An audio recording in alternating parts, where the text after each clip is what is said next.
Have any of you ever been in a situation where you were really, really scared? Uh-huh.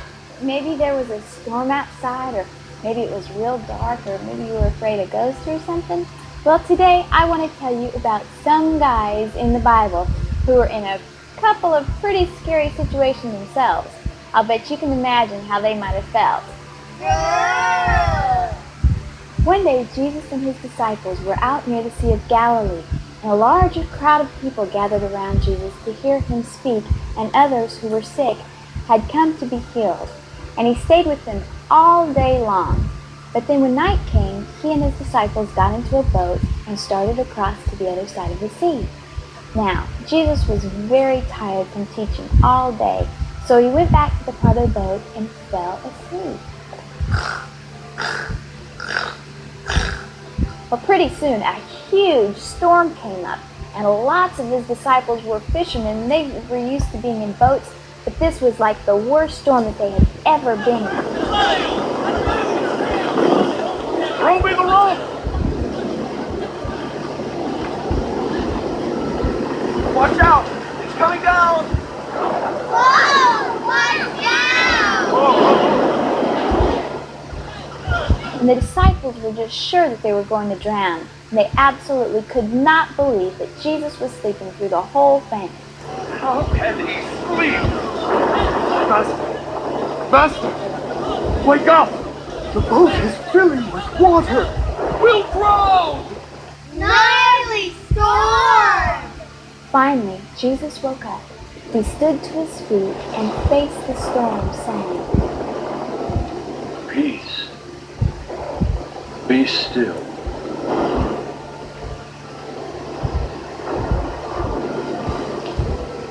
And you know what happened then? The wind and the rain stopped completely, and the sea became calm. Awesome! The disciples were absolutely amazed at what they saw. Then Jesus turned to them. Why were you afraid? Where is your faith? The men dropped their heads in shame, and Jesus had been in their boat, and still they had been afraid that they would die. Wasn't he the Son of God? Didn't he love them and always help them? They had forgotten the things that he had taught them and showed them. They had given into their fears instead of believing in Jesus. Uh-oh! Now, you would think the disciples would learn from this situation, wouldn't you? Well, they didn't, and a few days later, they were out in their boats again. But this time, Jesus was not with them. And he had told them to go ahead, and he'd meet them on the other side. And it was a dark night, and as they traveled along, they began to talk about the incredible things that they had seen Jesus do. It's amazing. I would have never dreamed such things were possible. Miracles. Miracles. And to have seen with my own eyes. He says we can do the same. How can we? We're just fishermen. You see, boys and girls, the disciples didn't realize the power that Jesus could give them too. They could see themselves only as what they were, rather than what Jesus could make them. And to themselves, they were just plain old fishermen. But Jesus saw them as much more than that, and he wanted to make them fishers of men, people who would change the world through his power. Now, as Jesus' disciples were out on the water talking about all these things, suddenly something unusual caught their attention. Look! A man walking on the water. No way!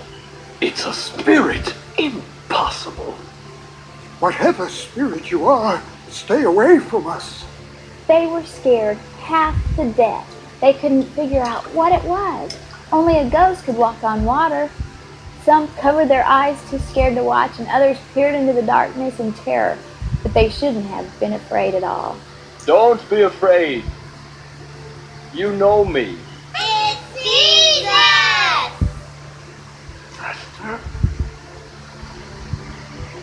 They were so surprised. Oh, Master, if it's you, then command me to come to you. Come. John helped Peter over the side of the boat, and very gently he set his foot down on the water, and it didn't sink. So he carefully put his other foot down on the water, and it didn't sink either. He was amazed to discover that he could stand on the water. That's so wet! Slowly, very slowly, he began to take small steps towards Jesus. Like his master, Peter was walking on the water, and the other disciples watched breathlessly from the boat. The key to Peter's success was simple.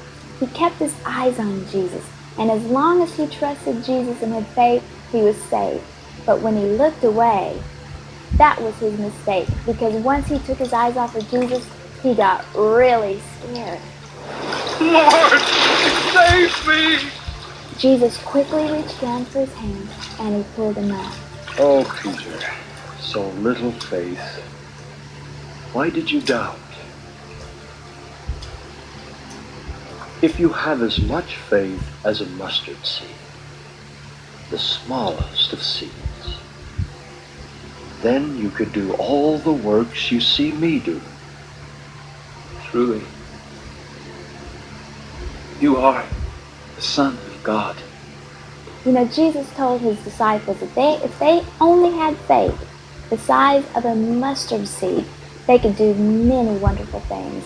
Do you have any idea how small a mustard seed is? It is so little that you can't even see it. You know, it doesn't take much faith at all. And do you know why? Because Jesus is the one who makes it grow. He's the one who gives us the power to do great things for him. But sometimes we have to do something really hard first before he can use us, don't we? It's like Peter in this story. Peter had to get out of the boat before he could really learn to trust Jesus. And then, even then, when he had done it, he still had a moment of doubt. But kids, the thing that we need to remember and learn from both of these stories is, number one, Jesus is always with us and he will help us whenever we call out to him. And number two, he wants us to learn to trust him no matter what the situation, to have faith and believe, because he will see you through. Yay! Peter, what?